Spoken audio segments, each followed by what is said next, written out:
Bon après-midi et bon lundi à Good tous. afternoon and have a good Monday, everyone. I now open the meeting. Welcome to meeting 135 of the House of Commons Standing Committee on Industry and Technology. Before we begin, I would like to ask all members here in Ottawa to please look at the cards on the table for guidelines lines on the health and safety of everyone with the earpieces, and particularly our interpreters, whom we thank, by the way.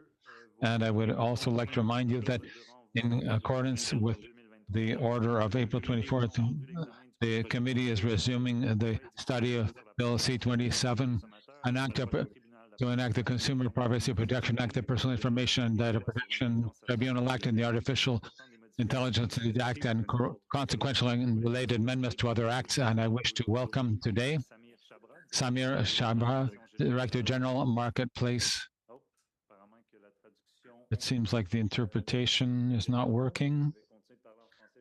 I'll continue speaking French until I get the thumbs up. Okay, it's working. So as I was saying, once again, we have with us today from the Department of Industry, Samir Shabra, Director General, Marketplace Framework Policy Branch, accompanied by Runa Angus, Senior Director, Strategy and Innovation Policy Sector. Thank you very much for joining us again on this Monday afternoon. And we will...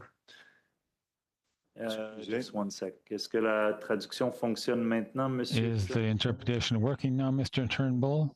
Are you on the right channel? I'm just trying to check for everyone else. Is it working for you, Mr. Perkins? Okay, perfect. Perfect. So as I was saying, we continue our study of Bill C-27, where we left it off. And as you are aware, we were at CPC 9, and I recognize Mr. Turnbull. Thank you, Chair. In an effort to hopefully work very productively today and other days, and in consideration of some of the other motions that had been put forward, in particular the one from Mr. Massey, which I think we all supported last time, I would like to move the following motion, which is to suggest a sort of a program for some of our time, or a schedule for some of our time over the next coming weeks. So I'll read it into the record and then we'll pass it around, or I should say send it to the clerk. As relates to the committee's future business, it be agreed that 1, the committee dedicate its regular meetings on September 23rd and 26th, 2024, to consideration of Bill C-27. Number 2, the Minister of Innovation, Science and Industry and officials appear at committee no later than Thursday, October 10th, 2024 for 2 hours on the subject of the minister's mandate. 3, we will send this by email shortly after with translation too, so in both official languages. Number 3, notwithstanding the minister's appearance, that the committee dedicate its regular meetings during the weeks of September 30th and October 7th, 2024, to the study proposed by MP Massey on the issue of credit card practices and regulations, and that witness lists be submitted by each party by Friday, September 27th, 2024, by 4 p.m.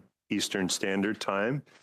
And number 4, that the committee resume consideration of Bill C-27 as of Monday, October 21st, 2024, and that consideration of the bill be uninterrupted by any other study until the completion of clause by clause by the committee. So that's what I would like to propose. I think it accommodates 2 of the requests that were made by other committee members, which I thought were quite reasonable, that I think we as a committee achieved a relative degree of consensus around. It's both the appearance of the minister for 2 hours, which I think committee members will be happy to hear. We've been able to identify that we'd be able to do that before October 10th, and to have, I think it's no less than 4 meetings on Mr. Massey's motion on credit card practices and regulations, which we also agreed with and thought would be a good, but we don't want it to take away from the movement moving forward on C-27. Given the fact that we've been at a bit of an impasse, we are working and looking to hopefully use the time away from C27 for a couple of weeks to work with other parties constructively and negotiate a path forward on C27, a bill that all of us over many months has remarked of how important that bill is. So we're really looking to use that time constructively and, in the interim, have the minister appear, but also have Mr. Massey's suggested study be something that we prioritize. So that's the effort here, is to work constructively with all of our colleagues and account for some of those other priorities that were brought up in the last meeting. So I hope that will be well received by the committee. We'll send it around by email. I will say originally we did have in the motion that we would hopefully just move past CPC 9 temporarily. But given the fact that the way that we worded it in our draft, we realized that that wasn't going to be consistent with procedural practice here, because you'd have to move past the whole clause, which we didn't feel was important. So I've just made the deletion myself, but we'll send around the final wording to you in just moments, okay? So thank you very much. Okay, so given it's a fairly lengthy motion, just one thing about that motion, we'll discuss it as a committee, but for witnesses on the credit card study, ideally, if it's possible to send them earlier than Friday the 27th, but that's, I know Mr. Massey has sent his witnesses too, and Mr. Perkins about to send his. So for the Bloc and the Liberals, if you could please send your witnesses as soon as possible. It gives more time to the clerk to send the invites when we have that first meeting. But I don't think the email has been sent. It's okay. It's being sent around now. Right now. Mr. Perkins, I don't know if you wanted to suspend. Yes, that's what I was about to propose for members to read it and think about it. So we'll come back in about 5 minutes. Meeting suspended.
Smoke has emerged, and I think that we're ready to resume. And so we still have the motion by Mr. Turnbull, so I recognize Mr. Massey, then Mr. Perkins. Thank you, Mr. Chair. I'm going to support the motion, and I know that we had some informal discussions. There's a concern about the last part about making sure that we focus on that. But it doesn't stop us from if there was an emergency of something else coming up. And I actually really appreciate the parliamentary secretary bringing this forward, given the fact that, quite frankly, we could go up in circles on some of this material, and we'll stop from doing that. And then also, too, is that we get to have, obviously, I'm very interested in the credit card study and something that I've been after for a while in terms of some more accountability in the Hill. And I appreciate the time put to that. And I also try to appreciate, like, we've worked a lot on C27, and I think generally all parties here have been trying to find their way through this. It's historic, especially the issue of our artificial intelligence. On that aside, we've done a lot of stuff on the privacy thing where we seem to be stuck at one particular point on the tribunal, and whether there's time to fix that in a way that's comfortable, I think is best done than trying to work through it with the officials here in real time, as opposed to a proper plan coming back. For those reasons, I'll support it, and I appreciate the nature and tone of this, because this committee has historically worked really well together. We've had some moments recently on a few things, but at the same time, I'd like to spend my time here wisely, and I think this is a good program coming forward. And so I'll be supporting the motion for that. And if we do have an emergency on something else that pops up in the term there, we can always, that doesn't stop a member from raising it as well too. So that's, I get the intent and why it's in there, and we'll deal with it as we go forward. So with that, I say thank you, Mr. Chair. Merci, Monsieur Massé. Monsieur Perkins. Thank you, Mr. Massey. Mr. Perkins, please. Mr. Chair, and thank you, MP Trimble. I think from our perspective, and obviously we always say the committee's a master of its own domain. It can always change this if it wants to. And I'm okay with 1 through 3. I do believe we need to find time in the schedule to do 2 things on the credit card study, MP Massey study. One would be to have the time to determine whether or not we need more than 4 meetings, because we did say, and the motion does say, at least 4 meetings on the credit card study. And I think having the flexibility of this committee to say, okay, we've got more witnesses and more testimony we want to hear from, plus obviously planning the report development of that study as well needs to be built in. Number 4, I would be more comfortable that if after the part of the sentence that says uninterrupted by any other study, I would propose an amendment that says unless otherwise determined by the committee, so that it's clear that the committee has options, that we've not agreed to just block ourselves out at infinitum on C27 when we have other items that have come up in the credit card study or may come up in the future. So, Mr. Chair, I would propose that amendment to this motion. Just off the top of the head, I don't know if we have anything like that we can send to the clerk just so that it's in both languages. Okay, well, I think it's fairly straightforward. I don't think there needs to be anything sent in writing. You've heard the amendment proposed by Mr. Perkins. Are there any comments on the amendment that is proposed by Mr. Perkins? Mr. Turnbull?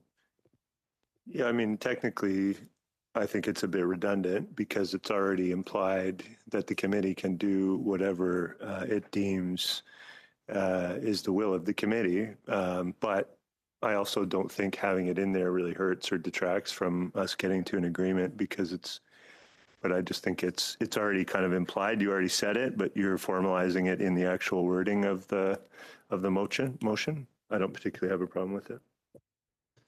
Fashion statement of suspenders and a belt at the same time. Okay, so I gather we have consent for this amendment around the committee table. So now back to the motion. You're done, Mr. Perkins? I have Monsieur Garon. La parole est à vous. Mr. Garon, over to you. Just briefly, I'd like to say that I intend to vote in favor of the motion. I find that it's a pragmatic motion. I think that the reality we've seen in the committee is that, of course, we have issues with certain aspects, CPC 9, the tribunal and all that, and we need time to think it through to make sure that we can reach. I mean, I think we all have the same goal, particularly on the first part of the bill. We want to protect personal data. We may have certain disagreements on the way to achieve that, but I think that we're able to get to it is very pragmatic, and I thank the Parliamentary Secretary, Mr. Turnbull. I think it's a good sign of openness, especially since we'll be able to use our time intelligently on a study which I think is non-partisan and consensus-based. So already it's a very good thing, and I hope that this spirit of openness on the part of all will continue so that we are able to find a way through. We all think about it, and I'm still confident we'll achieve it. Thank you, Mr. Garon. So I agree that as no one else wants to speak, that the motion is adopted unanimously by the committee as amended by Mr. Perkins. Just so we're clear by the terms of the motion, given that next Monday is National Day of Reconciliation, we won't be sitting. So the first meeting on the credit card study would be next Thursday. Unless the minister is available to appear, we'll take him when he is. But so I'd appreciate if parties could send their witnesses at the earliest possible time, ideally by this Wednesday. So now we're back to CPC 9 and Mr. Turnbull. Another matter that's not yet related to CPC 9, but I wanted to just ask for clarification. I noticed earlier today that there was a communication that came in to the committee from, I believe it's Haller Roland. I don't know who that is, but I guess it's a law firm that has sent a clarification to the clerk. I don't know if all committee members had the chance to review that. It's from Ms. Fishurin. I think it clarifies that Ms. Fishurin did apply for her role as the chair of the board of SDTC, and I just wanted to perhaps note that in case my colleagues across the way there hadn't seen that communication. Maybe we could, if you don't mind, maybe I could just read that into the record, just so it's. I haven't moved a motion. We're on C27. I don't think, given that the communication's been sent to all committee members, that it's necessarily. Was sent to all committee members. It was sent to all committee members, and it's in the digital binder. So I'd rather we proceed with the, if that's okay. But you've given the gist of it, Mr. No problem. Turnbull. Okay, great. Yeah, thank you. Mr. Perkins. We done, Mr. Chair, we done with the... We're on C7 technically. Okay. So I gave notice of a motion which I'd like to move, if I could, which will allow MP Turnbull to read the letter into the record. That's how kind I am to my Liberal colleagues. So with that in mind, I would like to move the following motion, that in relation to the committee's ongoing study, conflict of interest breaches at Sustainable Development Technology Canada, and given that, one, Minister Francois-Philippe Champagne has issued a press release stating that effective immediately, SDTC will also resume funding under a reinforced contribution agreement with ISED for eligible projects, and given, two, the SDTC whistleblower has told the Public Accounts Committee that the new project approvals have now started under these agreements. Committee therefore orders SDTC and ISED to produce copies of each reinforced contribution agreement signed since June 4th, 2024 without redactions in both official languages within 14 days following the adoption of this motion in order to monitor the department's compliance with the Auditor General's recommendations. So the reason is earlier last week, the whistleblower said that the old secretive contribution agreements, which have not been released publicly yet, ever, they're not available anywhere. Those are the agreements between the industry department and the Green Slush Fund as to what they can and cannot spend money on. And part of the Auditor General's report dealt with the fact that $58 million was spent outside of those contribution agreements. I believe we need access to not only those contribution agreements, but the whistleblower testified that not only had the new interim part-time temporary board overseeing the fund started to issue money again to companies. He also said that the contribution agreements have been amended retroactively to include all of the projects retroactively that were previously illegal and outside of the contribution agreement, now being in the contribution agreement. So it's a bit of sort of taking an eraser and trying to get rid of the old contract set that the SDTC and ISED had agreed to that they are refusing to release publicly, and that we need to see this as soon as possible. With regard to these agreements and having them out within 14 days, one presumes that they're already written since they've been done, and that the minister said that funding would start immediately. We need to make sure, since there's been a lot of discussion about repayment and payment of the money, including the now retired deputy minister, there's a lot of people retiring around SDTC, but the now retiring deputy minister said that that this and some of this money should be repaid, as have other parties at committee, including this morning the NDP were questioning and asking why the money wasn't being repaid in the Public Accounts Committee discussion. So I would say that in order to ensure these companies, who 82% of whom the board members were conflicted that received this money, and another $58 million that was illegally spent outside the contribution agreements, this committee needs to know, and Parliament needs to know, which companies that receive that are getting money once again. So in other words, nothing has changed. We don't know that. It may have changed, but we got rid of the old SDTC process, and apparently the new SDT process is not really that much different than the old SDTC process, except for one thing. You know, if you go to the SDT website, which I did a year and a half ago that started this whole thing off, the old SDTC was very transparent. You could go down and every quarter they updated an Excel spreadsheet that was on there of every single grant that SDTC had given out, with a great deal of detail about when and how and the industry the company was in since its founding in 2001. Every single transaction was available, except in this open and transparent process that we have now under the minister. There's actually no public list available anymore about what SDTC is doing and giving out money. And in fact, we've had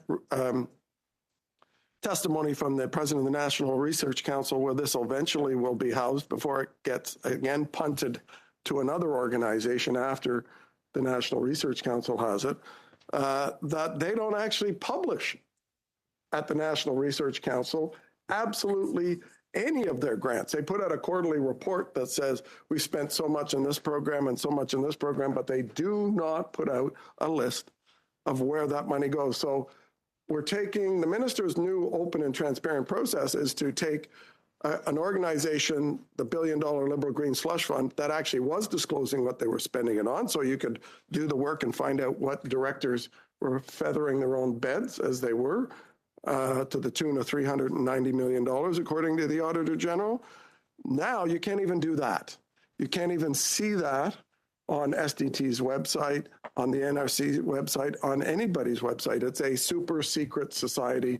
Looks to me like they're just trying to cover up everything that they're doing now. So we're asking for the basics here, which is the contribution agreements that have been altered in order to make bad wrongdoings positive, and also to understand that what is the extent to which the new temporary interim board, before they punt it over to NRC, is actually spending money on now. So that's the purpose of this. We need to continue to get to the bottom. And it is one of the reasons why I'm concerned that the previous motion we passed, and thank you for allowing the statement of the obvious to be put in, which is that the committee can interrupt C-27 if it deems necessary to, because we have to get to the bottom of this $1 billion scandal. And I know that the government doesn't want us to, and I can understand that since their appointees were found to be in conflict of interest. The chair was found, I know it said 2 times in the auditor or in the ethics commissioner's report, but they also admitted in committee that that too actually was rolled up. It was 24 times that the chair, the handpicked chair of the Prime Minister, Annette Basharian, who, and I will introduce the subject so MP Turnbull can introduce the letter, who 3 times in committee when I asked her said she did not apply. I made it very clear and very simple. I said, who contacted you? She said, Minister Baines contacted her twice. I said, did you apply? She said, no. I said, are you sure? Because both PCO and Minister Baines said they only operate from lists of people who applied. And she said, no, I didn't apply. In fact, in the ultimate arrogance that we often see from her, she said, I've never applied for anything in my life. It all lands in her lap. So miraculously, a week after PMO has had a chance to talk to their handpicked appointee, her lawyer, not her, sends a letter saying, "Oh, I guess I was wrong when I said 3 times I've never applied for anything in my life, including this job," that now she remembers, and had her lawyer, not her, write a letter to the committee saying, "Oops, I said 3 times that I didn't apply, that I'm too important in Canada, that I would apply for anything. Everybody comes to me and asks me to do things, including the Liberal government." I actually believe her original testimony, and I believe, because it's consistent with what the former president, Leah Lawrence, said when she was before the hearings in committee on this, when she said that the minister's office had directed specifically that Annette Basharian be appointed over the objections of management of SDTC, which said you cannot appoint somebody for the first time in our history who is conflicted. And the Prime Minister's office, through their Privy Council office, and the Minister Baines proceeded anyway, and Annette Basharian admitted that they handpicked her. They moved outside the normal process. So that is all part of my motion and why we sorry, need to get to Mr. the bottom Perkins, of it. there's a point of order. Mr. Yeah, Massey. I'm sorry, Mr. Perkins. I just was thinking, though, can we maybe release our officials? Because I don't think we're going to get to the subject that they're here for, even if we finish this. So sorry to interrupt. I apologize. It's just really, they're sitting here. They sat here yesterday, and I'm just wondering whether we should let them go. And I apologize again. I just came to me and... I'm done anyway on this for now. Yeah, I hope they didn't sit here yesterday, Mr. Massey. That was yes, Sunday. sorry. Yeah. Terribly sad. Sorry, I hope they have better things to do on a Sunday. But last meeting, we still have an hour and 15 minutes to go. I'm not sure we're going to be debating this motion, but I'm looking around the table. Are you comfortable if we deal with the motion Mr. Perkins has brought forward, then there are no other motions that we forego the time of the committee if the witnesses are not there? You have other motions that Only one other motion. I'd say maybe we wait.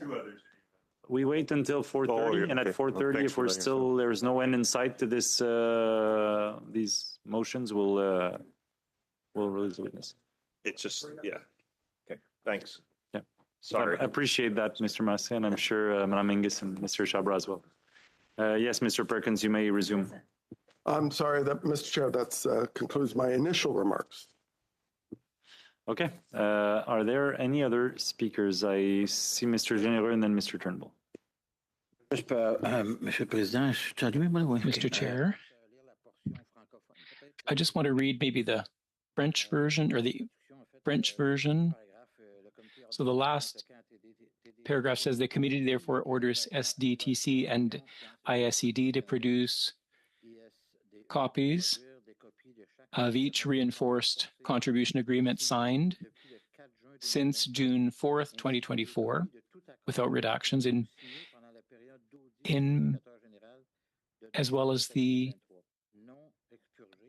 not without redactions in both official languages within 14 days following the adoption of this motion, in order to monitor the department's compliance with the Auditor General recommendations.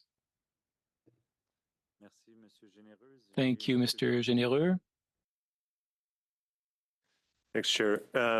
So I guess I'm having a little trouble understanding what the intention of this motion is. So perhaps Mr. Perkins can enlighten us further on his intentions here. But, you know, this particular topic has been studied and studied and studied and studied. There's been, of course, the Auditor General's report, the Ethics Commissioner's investigation and findings. We have had this particular motion actually introduced at public accounts as well. It's exactly the same and was adjourned. The committee, I believe, their adjourned debate on this. So, I mean, that's a matter of the public record, I believe. So, but what I'm sort of interested in here is trying to understand the motives behind this. So we know that the board was dissolved, the CEO and chair resigned. The people who were at SDTC are no longer there. The organization is being folded into the NRC with rigorous oversight, which obviously could be an improvement for sure. What I'm trying to get my head around is like, what is the objective here? What are we trying to accomplish in using up more committee time? Obviously, at public accounts, the members on that committee decided not to move forward with the study on this topic. So I find that kind of interesting. Obviously, they could take that up at any point since this was moved at that committee as well. So, but here's the thing that I'm struggling with. So the companies that are out there who are mom and pop shop type clean tech companies across Canada, we know that they rely on this funding to continue to scale up and do the work that they do, which is to grow their businesses in Canada. They, we've said for many years that they punch above their weight and that they need access to those funds. So the funds had been stalled or we pushed pause on those funds going out for the whole time that all of these independent reviews and investigations were taking place. This is now, I think, an intention to kind of go after the small the companies are not the guilty parties here. Like the people who mismanaged the organization, or there were allegations of mismanagement, have been held to account. So we've called them to committee numerous times. We've in my view, studied this to death. So, but I guess what I'm trying to get at is what's the intention? Why are we now trying to go after the industry itself? Like this seems to be an attempt to essentially have all of these it says new project approvals have now started. Well, that's the intention. The intention is that SDTC, which was been around for over 20 years, which was funded by the Honorable Michelle Rempel-Garner. In fact, when she was minister, there's $300 million that went to SDTC. So it's not as if previous conservative and liberal governments didn't support this organization. In fact, we all did. And why? Because we all know the value of supporting our clean tech industry. So what I find hard here is that it seems like, okay, the conservatives are never satisfied with getting to the bottom of something. Like our government has over and over and over again, the minister has been clear, I've been clear, we've all participated in these studies. We haven't fought you. We have said, okay, let's get to the bottom of this. We want answers too. And so, but we've done that over and over and over again. And now now the conservatives are not satisfied. They want to do it more and to do it in a way that harms the clean tech industry. Why would you want to harm the small mom and pop type businesses out there that rely on this funding? Is the intention here to eradicate the entire clean tech industry? Is it to pull these people before a committee and question their legitimacy as businesses? Because to me, that's unacceptable. I don't think we need to use committee time for that.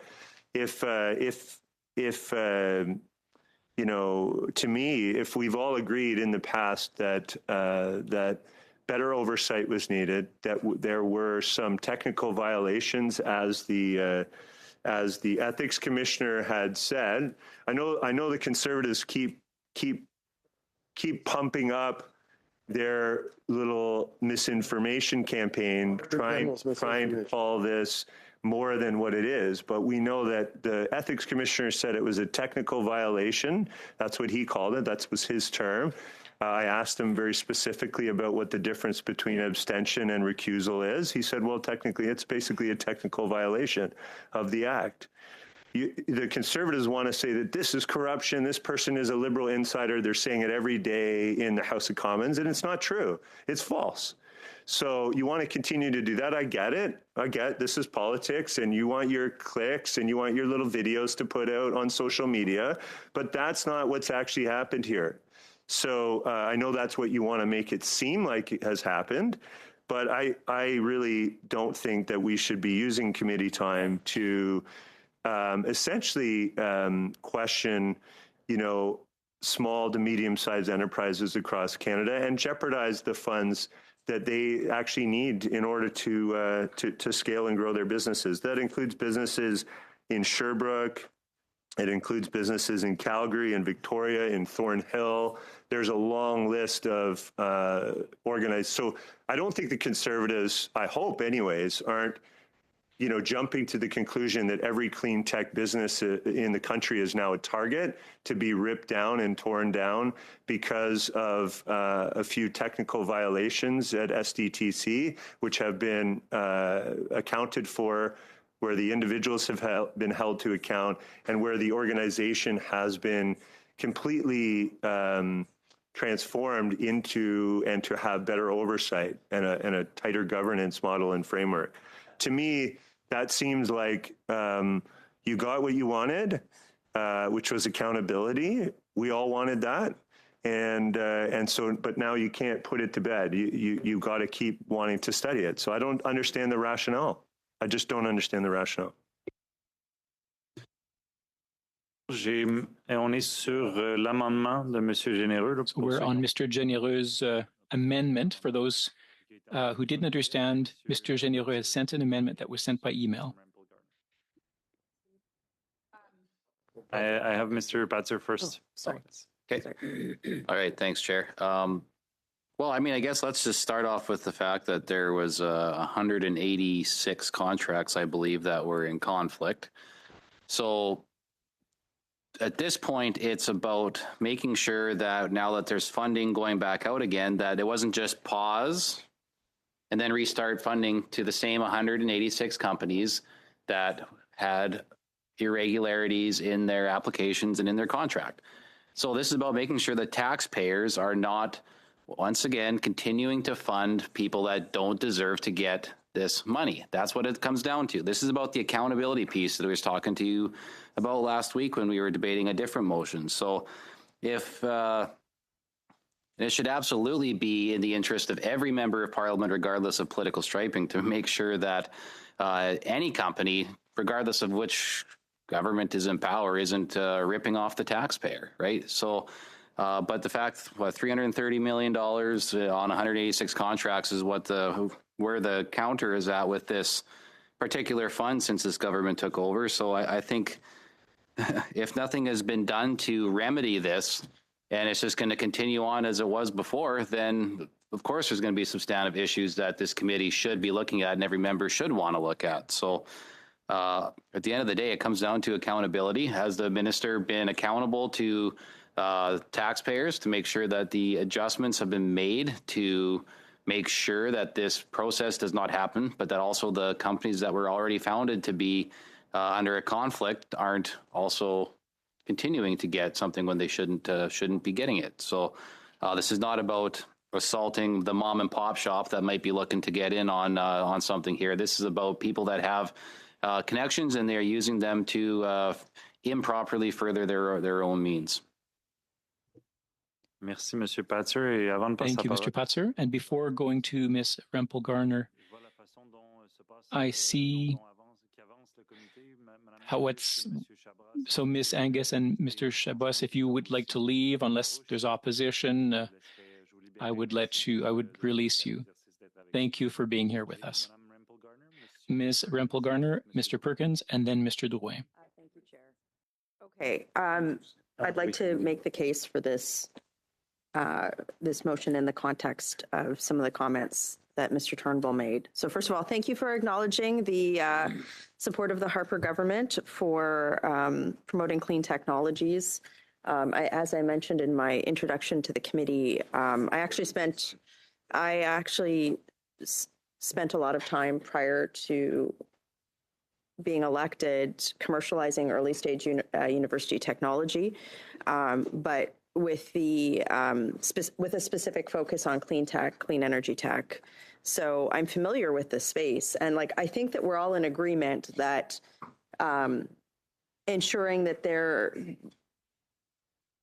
that there's funds available, whatever the structure look like, to help Canadian startup companies that are in the clean tech space is important. So I'm going to get to the point here. I'm not filibustering. This is from the benefit of my colleagues in the Bloc and in the New Democratic Party.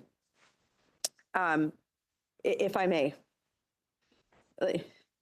I'm trying to make an argument to my colleagues in the Bloc and the NDP, seriously, on this. So I don't see this as being anti-small company. I actually see this as protecting the small companies, and here's why. So there was a reputational risk exposure to these companies when the conflict of interest came out. There was. And in order for us as parliamentarians to continue to recommend to the government in violent agreement that there should be some sort of support for clean energy companies, then we have to make sure that that reputational risk has been removed. So anybody who was associated with a potential conflict of interest, making sure that their governance now reflects what's happened in this committee, right?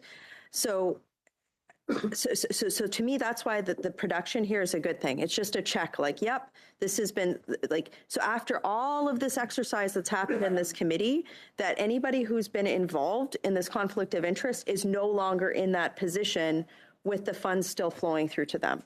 It's just a simple, yes, there has been follow-up, or no, there hasn't. Like that to me is, and the government, if everything has been done, then there should be no problem releasing this information. And what I like about how this motion is structured is that it doesn't require a study. It's just a production of documents. It's just a, yes, this has been done. No, this has not been done. Check, check, check, or not check, not check, not check. And also, the other thing is that this is if it hasn't been done, it will force the department and the minister to get it done.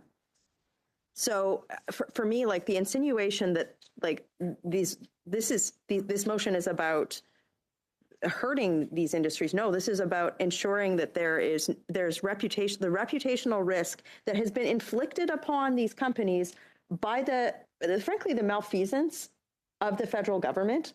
And by malfeasance, I mean lack of oversight, right? So to ensure that if there was any reputational risk, it was on the part of a lack of oversight by the department. So all we are saying with this is just to make sure that any governance issue that might have been lingering as a result of everything that this committee has uncovered has now been rectified. Because then we can go to the public and say, yes, problem solved. Yes, we can go forward. Yes, this is working, right? Because there's still questions about what's going on here. So this is not asking for a study. This is saying, where is the proof that this has been done? So frankly, I think that if I was on the board of one of these companies, I would be, this is a good thing. This helps us. This gets us out of the wood. There's no cloud. This is a very similar situation to the argument over if there are members of parliament listed in the NSICOP report and they can't be released in public, there's a cloud that hangs over everybody, right?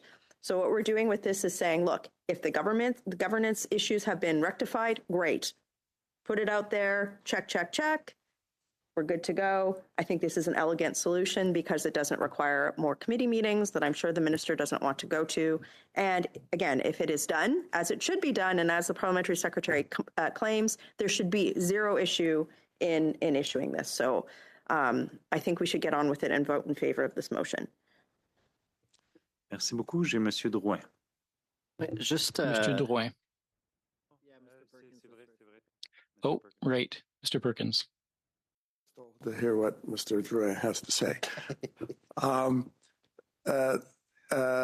To answer MP Turnbull's questions, which I think MP Rempel-Garner did extremely well, but for those watching, this is called a production of documents motion.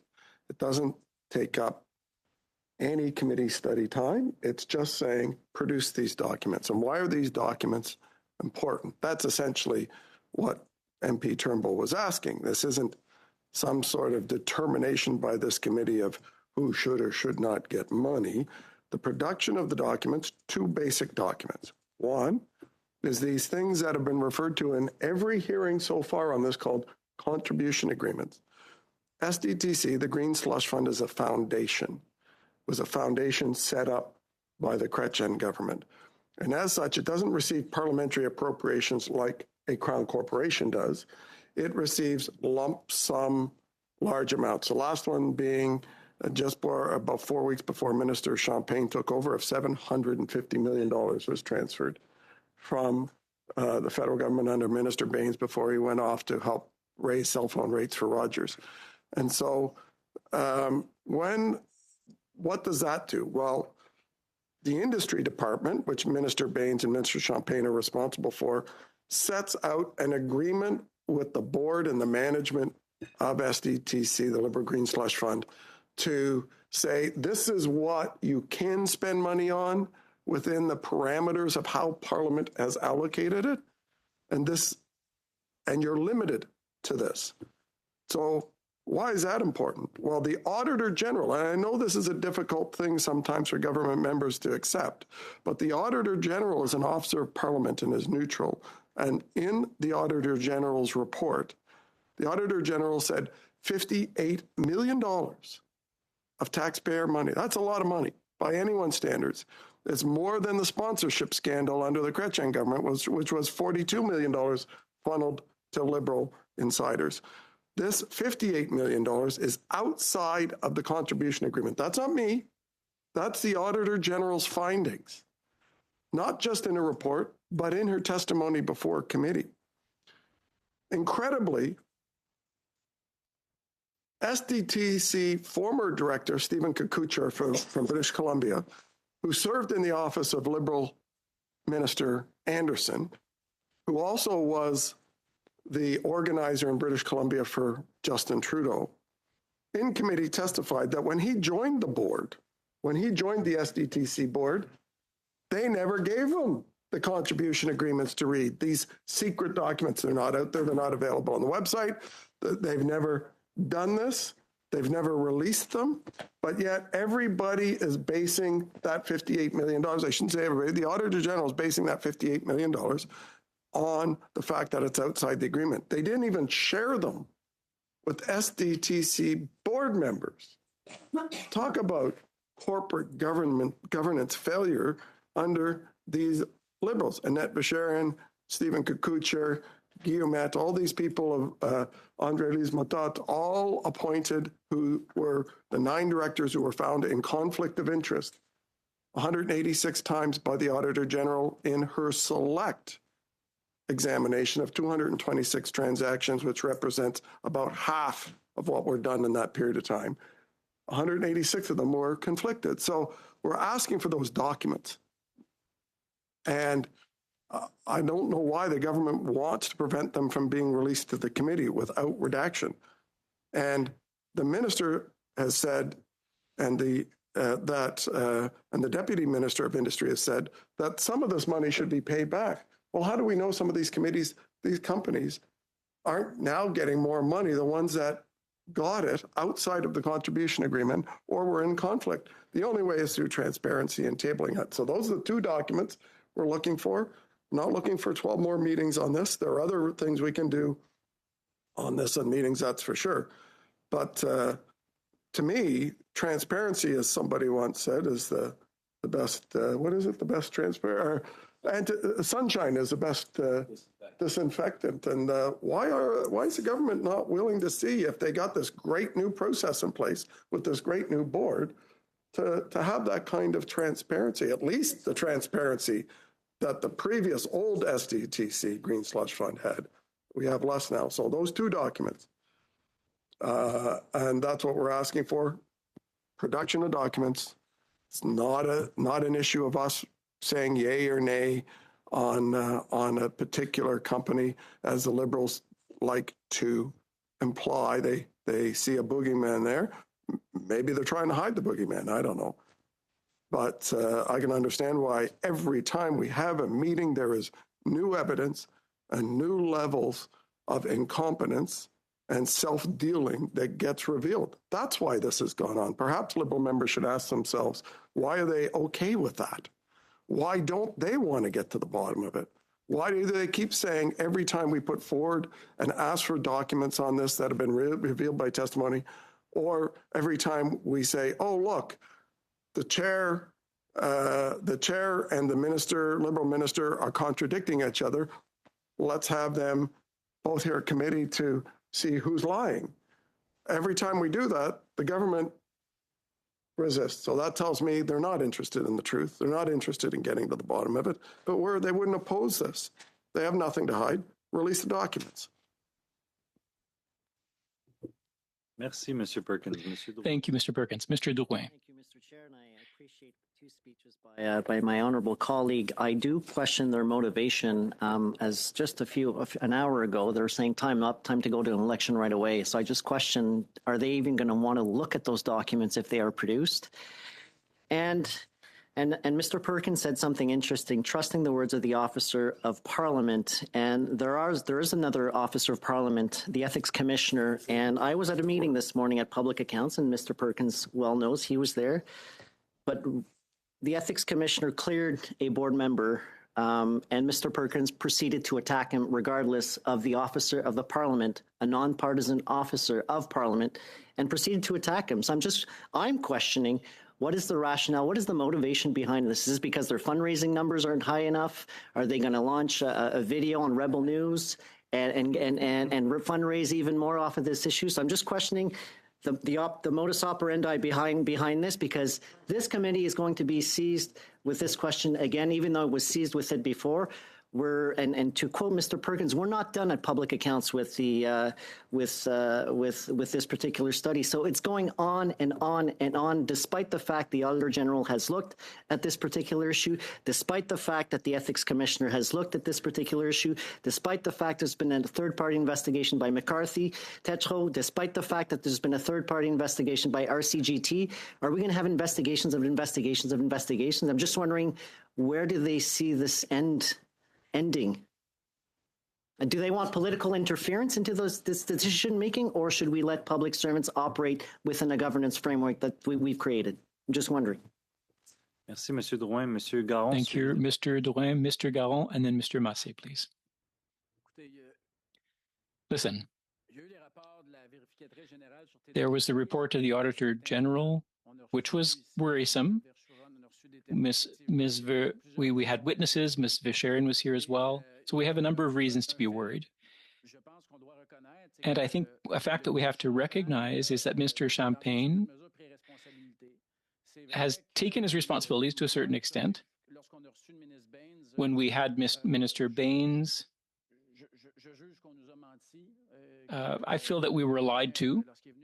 When the witness came to say we didn't get the truth, he wasn't answering questions, and I'm worried, so that worries me. But the current minister suspended the funding, transferred the funding to NRCC, asked for an investigation, and for that reason, I think, and I'll come to the amendment, but I think that the motion has some merit. But the minister took a certain amount of responsibility. He reestablished the funding in another form. I think it's legitimate for the committee to look at these new contribution agreements that have been in effect since last June. Now, I would have an amendment that I'd like to propose, but I think it's legitimate. Now, when we come to the documents, and I'm looking at the amendment, I'm not saying it's not interesting. I'm not saying it's not the committee's work to look at something like this, but I agree with Mr. Drouin's analysis that, committee time is supposed to be worth something. And the rarer it is, the more valuable it is. But for these documents that are from 2018 to 2023, and I'm talking about the amendment proposed by Mr. Généreux, I think right now it's premature, and that would be a duplication of work with what's being done at the Public Accounts Committee. So I don't know how I'd vote, but I don't want to put words into anybody's mouth, but I think that the diagnosis from up to 2023, we know that. We had witnesses, and even today, we received a document saying that Ms. Visharin is changing her version. But I think that if we want to extend that work? I think that it'll be public accounts that looks into this. Mr. Massé and then Mr. Turnbull. Thanks, Mr. Chair. And I understand why the motion's been put forth, but I guess there's a couple of things that I'm thinking of. First of all, public accounts is doing work on this. I had to fill in last week on that, and I really don't it's almost like we have like a two-headed monster right now with regards to dealing with it, and it's a lot of resources. So I'm just wondering whether this is more appropriate there now, since they're actually, from what I saw from the meeting I was at, they're actually delving into it quite substantially, more than us here. And that kind of happened before when some of this was, I think it was in ethics before. Sorry if my memory is hazy on this, as we've been going around this for a while. The one thing I'm really worried about is the companies and their information that could go public, that they, didn't realize they had a process in place when they made application.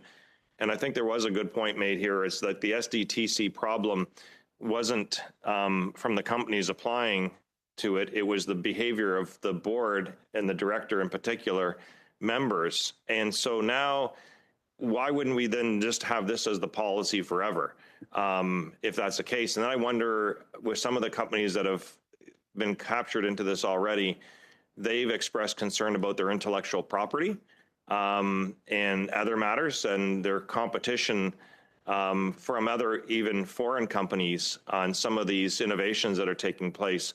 That's kind of what's come back to me in the office as well. So I have a lot of concerns related to that. In the past, when we've had these sensitive informations requests, we've also even taken positions where we got the documents behind closed doors, so to speak, in camera, so we could look at them. And I don't know if that's a path that would be considered, so that we didn't actually victimize somebody by accident. We've done that for the auto sector in particular. It's not the best solution, but it's one of the potential solutions. The difference, though, in this one is that we have so many other different files here. So for all those reasons, I'm having concerns with the motion as it's presented right now.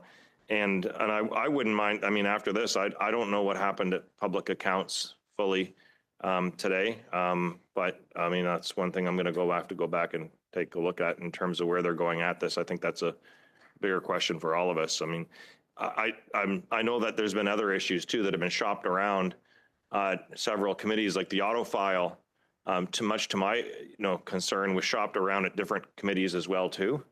So these are all the things I'm thinking about this. But in particular, again, I know I've been contacted by some companies that have expressed concern that they're being maligned because of the board members of SDTC's behavior and them having any relation to that, and then their effect. And it also affects the investment that they put into it, but also the government and taxpayers put into it as well too, because people see them as toxic for no reason of their own. And so I'm just wondering, if anybody else, or if anybody at the table here, if you went and made an application to a bank loan or something, and then all of a sudden later on, retroactively, all your personal and your company information was then made private, how you deal with that. And so I'm not sure why we wouldn't be more strategic or tactical on this as well too. So those are the reasons and concerns that I have at the moment with regards to the motion. Merci, Monsieur Massé. Monsieur Turnbull. Thank you, Mr. Massé. Mr. Turnbull. Further to the comments made by the colleagues, I tend to agree with Mr. Massey and some of the points that Mr. Garon made. When we froze funding for STTC, we heard very strongly of the impact that had on the clean tech industry in Canada. There were significant struggles that those companies went through as a result, and not necessarily through any fault of their own, right? You think about a large portfolio of companies as STTC funds, and the impacts on all of them as having frozen funding because of a number of technical violations where board members didn't recuse themselves, but rather abstained. That is significant impact on the clean tech industry. as a direct result of freezing funds. I think if we all of a sudden now start questioning every funding decision that's made under the new structure and the new governance model, is that really our role? I think the contribution agreements contain information that those companies, when they submit those documents and go through a very rigorous process, are not thinking that those would be made public. The other thing is Mr. Genereux has already introduced an amendment to this motion, contrary to what was said here by other members, that takes the request for production of documents all the way back to 2018. If this was really focused on moving forward, where we started from was 2024, and now you've introduced an amendment to gather and produce documents all the way back to 2018. So that suggests again, it's not consistent with what the Conservatives made in terms of arguments here. So I don't know what the motive here is, but it seems like it's just kind of keep studying this and studying this and studying this to catch some headlines and make more news stories on their social media sites and try to claim things that are untrue. There's no doubt that there was some technical violations of the board, and they should have been held accountable, and they were held accountable. The organization was dissolved and reconstituted and is now under a new governance model. I think this is what we all, I think, is what should have happened, and it is what happened. So anyway, so for those reasons, I just wanted to point a couple of those points out, and I'm sure we could debate this a lot longer, but perhaps we can get to a vote on it. Merci, j'ai Monsieur Perkins on my Thank you, Mr. Perkins. It's on my list. There seems to be some confusion about what a contribution agreement is. I thought I made it clear in my two statements on this. There are contribution agreements are signed by ISED, written by ISED, and given to SDTC, and it's still SDTC. It hasn't been collapsed into anything else yet. Contribution agreements that lay out generally where they're allowed to spend money and where they're not. Members seem to be confused. This is not any agreement between SDTC and an individual company once a grant is being given. There's nothing about that. This is about the contribution agreement in the language of SDTC. The contribution agreement is the one set out by ISED. That's what this is looking at. It doesn't actually list a single company. All it does is say, here's what you are allowed to spend $1 billion of taxpayer money on. And the Auditor General said that they went outside of those agreements in creating a number of other funds that weren't part of that. And in addition to that, the whistleblower has said that those agreements have now been amended in the new governance structure, and none of them have ever been made public, including to board members. None of them have been made public that outline those restrictions, and they've amended it according to the whistleblower, and I don't know if it's true, one of them has been amended to recategorize the $58 million that was spent on COVID payments and other things as now retroactively eligible. It's not a list, it's the parameters of how they spend taxpayer money and what they're allowed to do it on. It's a very clear agreement. It's talked about ad nauseum on the website of both ISED and SDTC over the years, that they are to follow the contribution agreements set out by ISED. That's what this asks for. It does not ask for any individual agreement with a company once a grant is made. The second part of this just asks for a list of the names of the companies that have received money and how much since it has started up again. And that's essentially the same thing as SDTC was publishing every quarter on their website until the government froze the asset. So that's all it's asking for. It's very simple. Be transparent like you were before this thing got shut down on who you're giving the money to, and show us the contribution agreements going back to 2018 because they've been altered. The contribution agreements between ISED and the SDTC board and management on what they can spend money on. Thank you, Mr. Perkins. Mr. Turnbull. So, Heard, under that argument, though, why would you request those contribution agreements all the way back to 2018 if that were the case? They've been altered. I want to see what they looked like before when the audit. Sorry, can I answer that? When the Auditor General's report came out, the Auditor General said $58 million was spent outside of those contribution agreements. Now, the whistleblower said recently this summer, that contribution agreement has been amended and it now makes all those projects eligible. So the only way to know that is to see the previous version and the current version that has now allegedly been signed by ISED. I have Mr. Massé. We're still on the amendment of Mr. Généreux. Mr. Massé. Maybe I'll suggest this maybe to help as an impasse. Why don't we see the documents in camera? And then if we find things that are a problem, then we can identify them and then go from there. I think that might be the best way to move forward because I do appreciate what's being said here, but I'm having a little bit of trouble. Like, I don't want to victimize another company by accident. So if we went, so we could then decide, yeah, no, I can hear a little bit what's going on. And I understand the concern, Mr. Perkins, that you're like not being able to talk about it in public afterwards. But we could have that decision afterwards. We see the documents. So it is a fair point that you're raising. But I would just suggest that we maybe do that to start with and then go forward. But because it is a fair point that it's not a perfect solution to what you're seeking for sure. But we could then get to that point later if necessary. Thank you, Mr. Massé. Mr. Perkins. Well, the list of companies shouldn't be in camera. The list of companies was a public document before on SDTC's own website, so there's no reason for that to be in camera. Why we should be less transparent now than it was before the corruption, as it was quarterly by quarterly. With regard to the contribution agreement, I would agree to seeing it in camera as long as we're allowed to speak about it in public if there are anomalies. The problem with in camera is it ties your hands that you cannot speak publicly about it. Yeah, and I don't want to take over the role of the chair here. Is it okay if I respond to that? Yes, of course. I think might be we're close. Go I can appreciate that argument too, because that's one of the reasons I didn't see like the Volkswagen documents was because I was concerned about my inability to advocate for auto stuff. So I get that it's not a perfect thing. So we could maybe do the listing that you're suggesting, but then all the other documents in camera and then go from there. Think about it.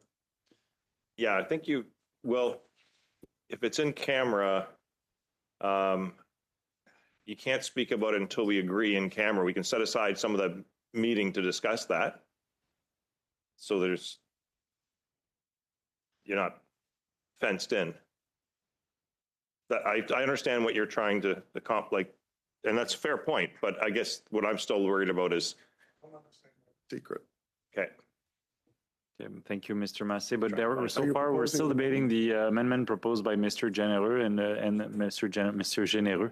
Et la motion, il n'y a rien qui parle de in-camera là-dedans. Donc là, there's no mention of in-camera in the motion, so the point is somewhat moot. No proposition. We're still debating the amendment of Mr. Généreux. So, but Mr. Turnbull. Yeah, I mean, the whole point here, I thought, what the argument the Conservatives were making why this was necessary was to move forward and ensure that the organization was accountable and abiding by certain guidance and et cetera from the Auditor General's findings. Whereas Mr. Généreux's asking and requesting documents now back to 2018, we also have another committee that's looking into this. I don't understand why we would need to do this in this committee. We just agreed as a committee, we all came together with consensus on a motion. Remember, we did this earlier on what we were going to study. We allotted time for the request that the Conservatives made in the last meeting, which was to have the minister for 2 hours. We said, let's make that a priority. Let's get the minister here. Okay, you want to hear from the minister? But last meeting we had a debate. The minister is going to need to appear numerous other times likely, but no, they wanted the minister on his mandate for 2 hours. So we made that happen. We had Mr. Massey bring forward, I think, a good faith motion to study a topic that we all said, okay, this is important. So we've said, let's pause C27, let's do some of these other things. And now today, right after we finish that, we have another motion to go back to studying SDTC again.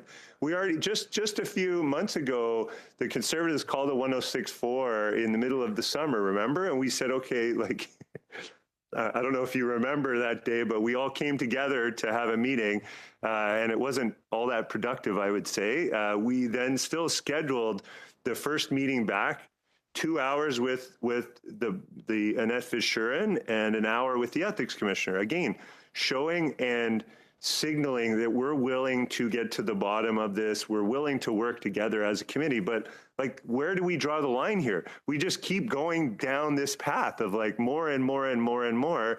This issue has been studied. There's another committee looking into it. Why do we need to do this here? If that committee is already, if PACP or Public Accounts is already doing this work, I don't see why we would need to duplicate their efforts. And Perkins not sure. Work on for the money spent out of this department. well, Mr. Turnbull, you have the floor. Mr. Perkins, you don't have the floor, but I'll. I just feel like we're spinning our wheels here. We had the officials here today. We could have been productive on C27.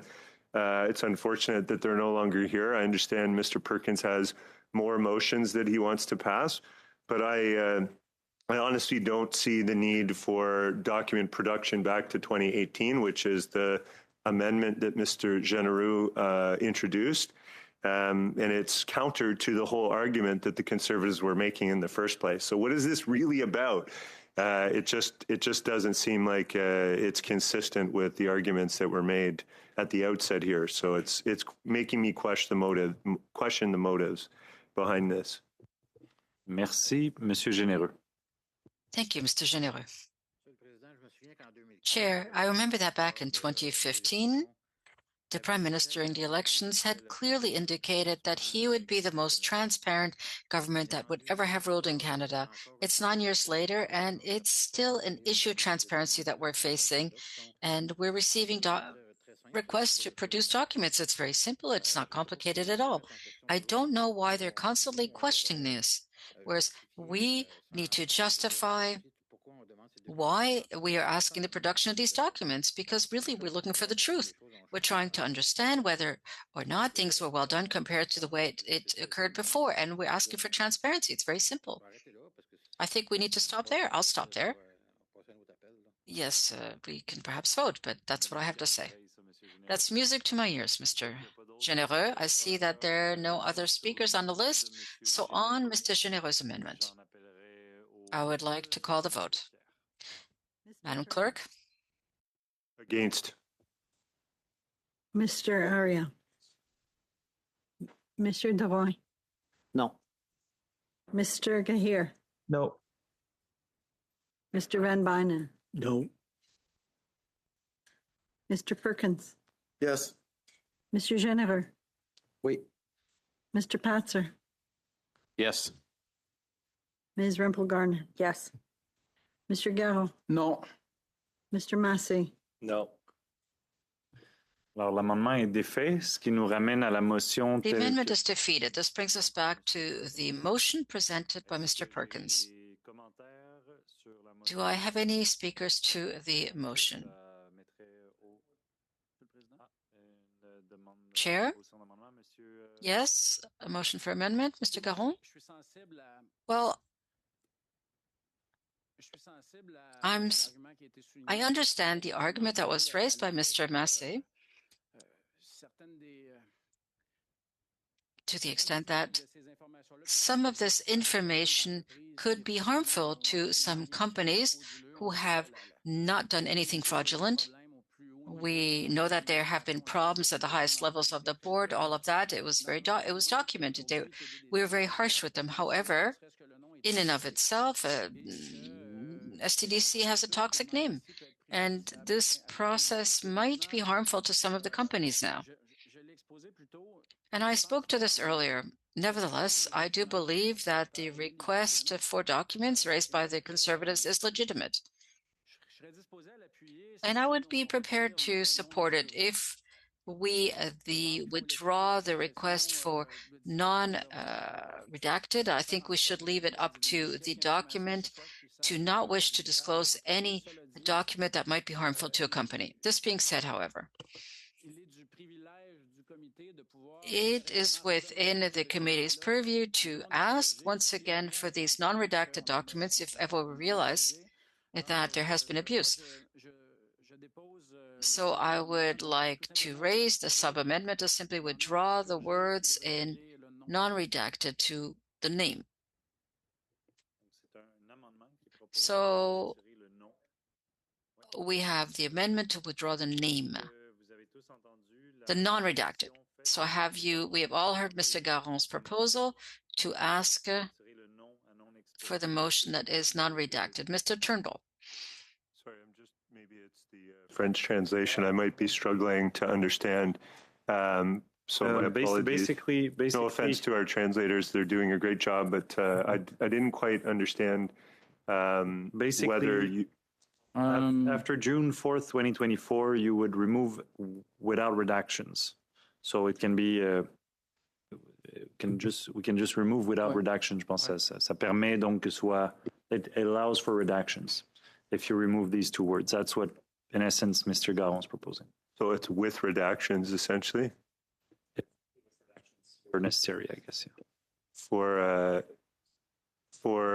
I mean, to me, if I were to just counter that and say I would prefer the language with redactions rather than just deleting the without redactions, because I think that will be more, just as we did earlier, for greater certainty, it would be helpful to have that in there. Parce que ça peut être friendly, on peut dire. It could be a friendly amendment. We could simply say, remove the without redactions. Mr. Massé is suggesting that we discuss this in an in-camera session, which prevents the MPs to speak about and refer to it. I understand that the Conservatives are looking for transparency, and Mr. Perkins, in fact, has also raised that objective, and that I completely agree with. So I believe that the solution is to simply remove the without redactions, all the while remembering that if we deem that the redaction work was to ensure greater transparency, that the committee will have the authority to ask once again for the non-redacted documents. Thank you, Mr. Garon. So what is being moved, for everybody's benefit, is to remove completely the without redactions. There's a difference in French and English in the word. Ms. Rempel-Garner, you're on my list. Okay. So I think what my colleague from the bloc is intending is not that it would be all black redactions of everything. But I think the way that we word it, and knowing this government, that they sued the Speaker of the House of Commons to prevent a document production order, and we've all had responses to our order paper questions, which are the black lines. So I'm wondering if there's a way that perhaps we could be specific about what the intention on the non-redactions would be. I'm just wondering if my colleague was trying to be specific about perhaps just redacting company names. Is that what we're talking about here? Because otherwise, like, I mean, frankly, we know what's going to happen. If we say with redactions, it's going to come back with the black Sharpie of destiny all over it. And of course, the Liberals are going to vote for that. So I caution colleagues. I know that it's a wonderful thing to believe in the government, that they will do the right thing, but we all know that they won't. So I would just ask my colleagues that I see it as somewhat problematic to just invite the government to kill a few black Sharpie trees. Thank you. Merci beaucoup. Monsieur Drouin, suivi de Monsieur Garon. Oui, peut-être. Thank you, Mr. Drouin, followed by Mr. Garon. Since I'm now an official member of Public Accounts, I would tend to be against this motion. I do find it somewhat redundant. But to echo Mr. Garon's comment, is to give you a bit of a framework. To those of you who will be looking at this, what we would normally say is subject to the Access to Information Act. And the reason why I'm raising this is that often if there are third parties involved, this compels the government to review this with the government and with the third parties. These are not people who work for government. They may be private individuals or private companies who deal with the government, but who nevertheless hold personal information. We're asking them whether or not they agree with the fact that their information be rendered public. So rather than removing these words without redactions, I would simply say that this should be subject to the Access to Information Act. I don't know if you'd be in agreement with this. I'm really throwing you a line here.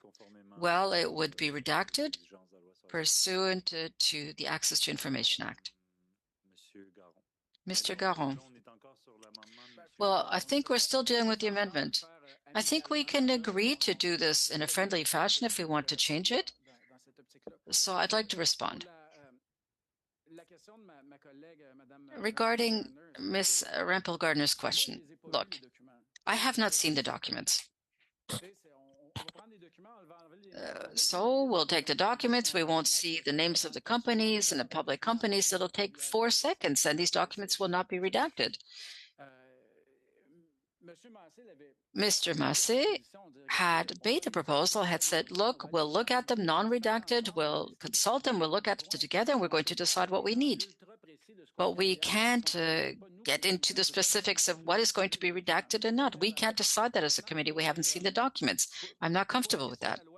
Now, with respect to the Access to Information Act, I would like to hear what my conservative colleagues have to say about this. After all, this is Mr. Perkins's motion, so I'm interested in hearing them.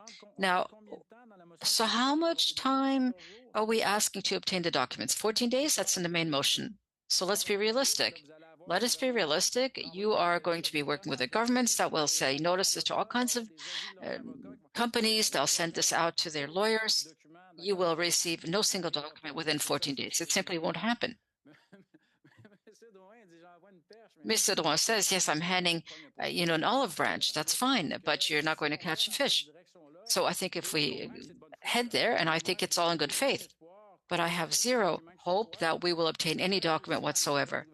And it might also be the interest of the government that this is what will occur. So I think I would be inclined in maintaining the amendment as it is, but I'd like to know what my conservative colleagues have to say. I'm open to listening to them. The amendment stays as is. Mr. Perkins. Well, I thought MP Rempel-Garner sort of articulated very well about the use of and wearing out of black Sharpies without some parameters of what the government could or couldn't redact. The whole thing will get redacted. And I think MP Drouin actually proposed Access to Information Act, which at least puts some fences around it if it's public and needs to be redacted. And we're talking about the contribution agreements here, not the list of companies that have received money.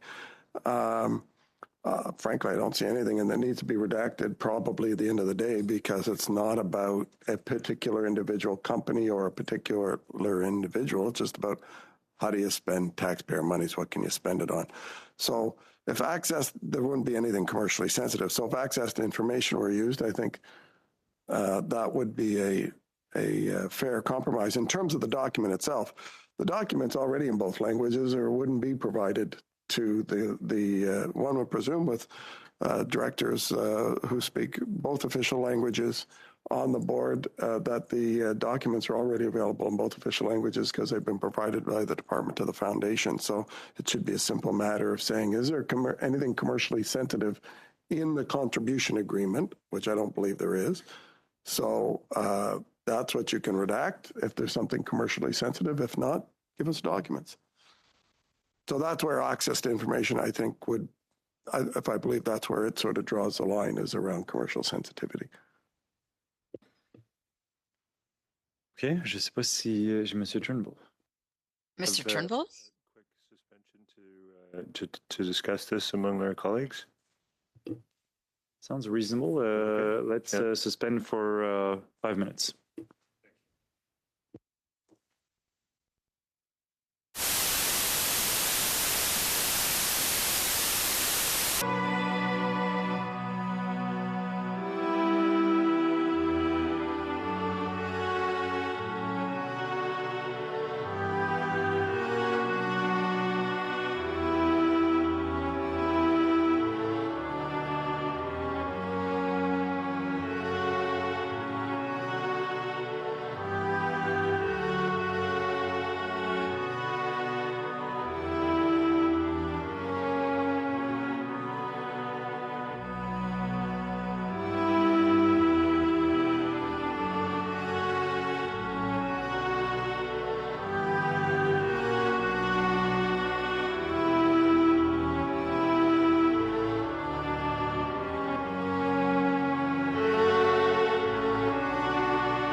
reprendre la rencontre We are going to resume the committee's meeting for the 12 minutes remaining before we adjourn.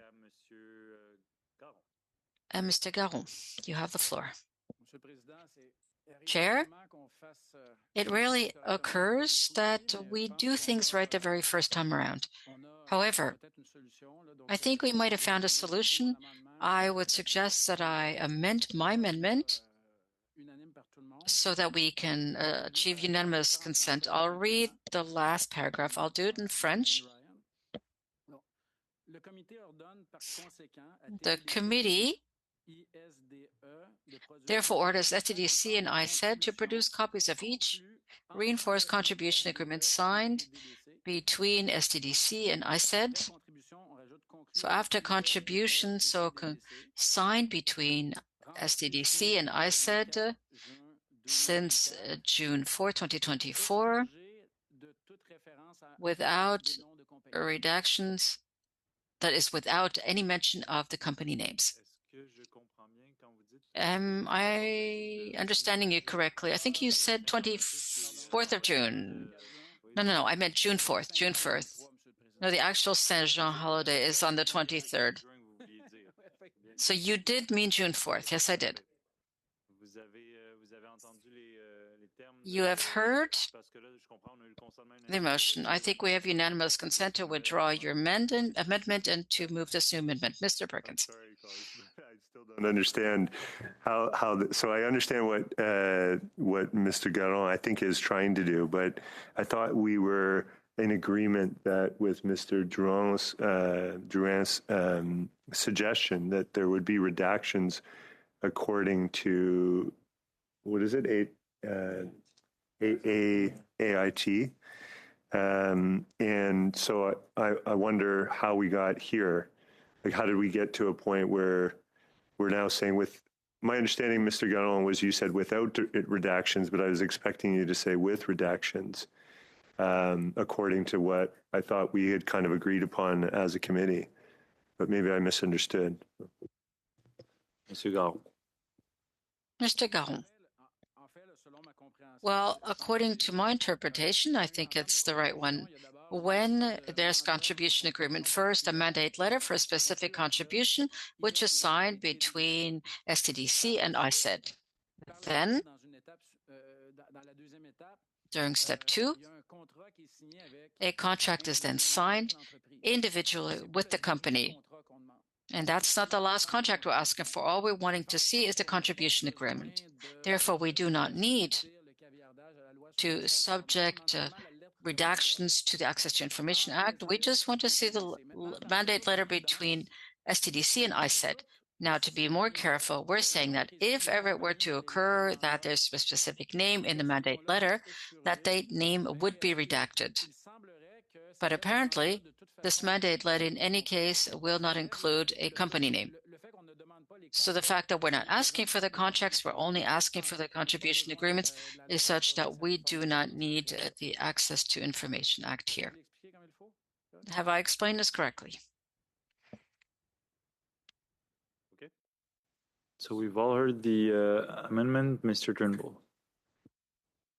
So I think I understand correctly. It's because of what the clarification on what's being requested, that it's really contribution agreement between ISED and SDTC that is really what is being requested here.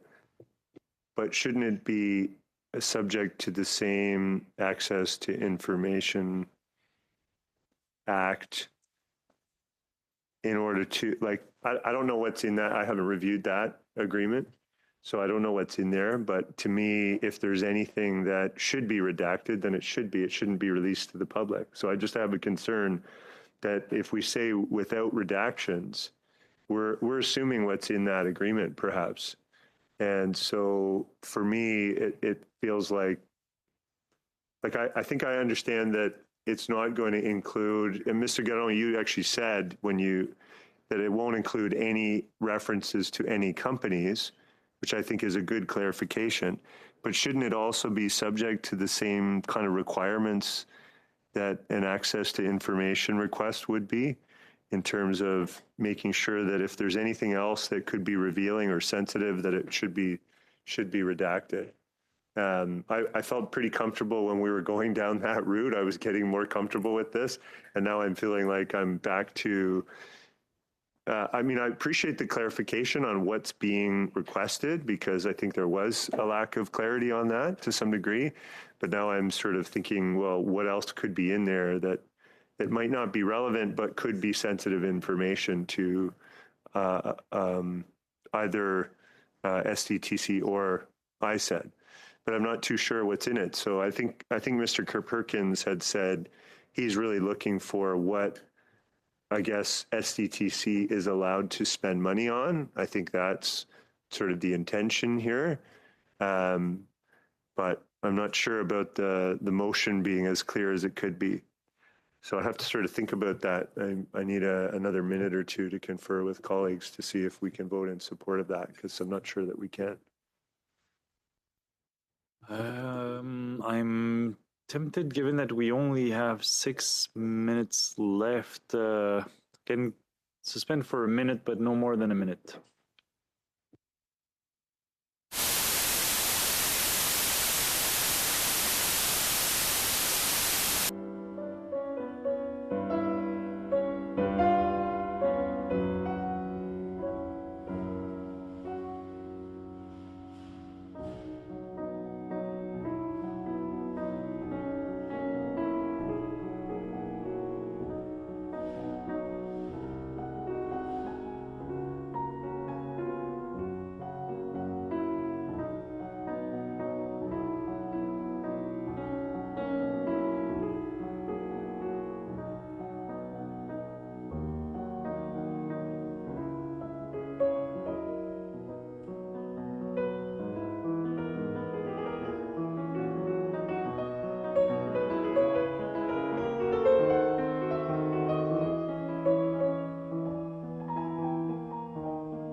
Reprendre, Mr. Turnbull. We are ready to resume, Mr. Turnbull.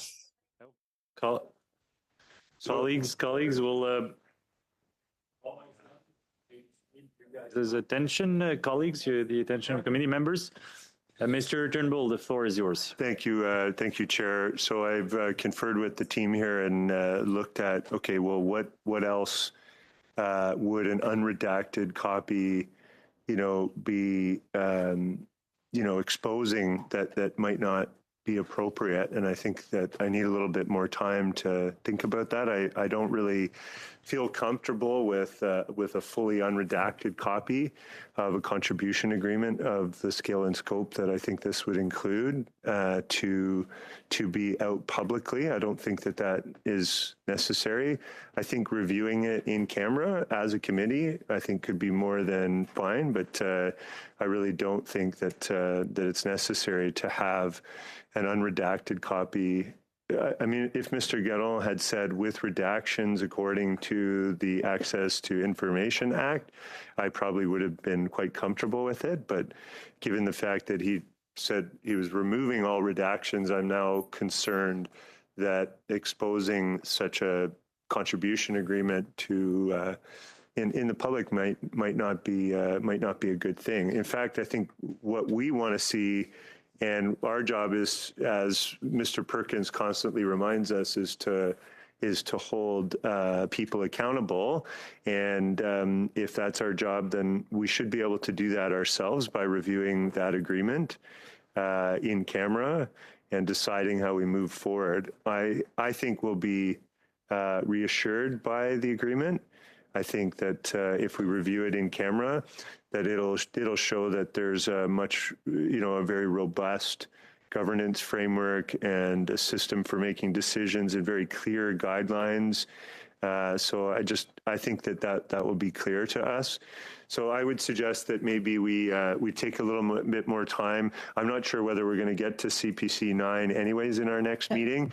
I don't mean to sound overly pessimistic, but I have a feeling we might have some other motions that come forward that need consideration. So perhaps we can review this at the next meeting, at the start of the next meeting, and hopefully have a way forward. And perhaps we can have some conversations between now and then to figure out a path forward on this. I don't want to delay it, obviously, but we've had a good, robust discussion today. I just want to be sure that in how I vote, I don't want to be voting in a way that compromises organizations that are out there, especially in the clean tech industry, who've actually kind of gone through a big impact as a result of us freezing funds. So I know that we're out of time, Chair, but well, your timing is perfect, Mr. Turnbull. And if I were a betting man, I would bet that we will still be on Mr. Perkins' motions next meeting. So given that we're adjourning this meeting, you can resuscitate your motion on Thursday, and we'll follow up with Mr. Garon's amendment then. So thank you very much, colleagues. Meeting adjourned.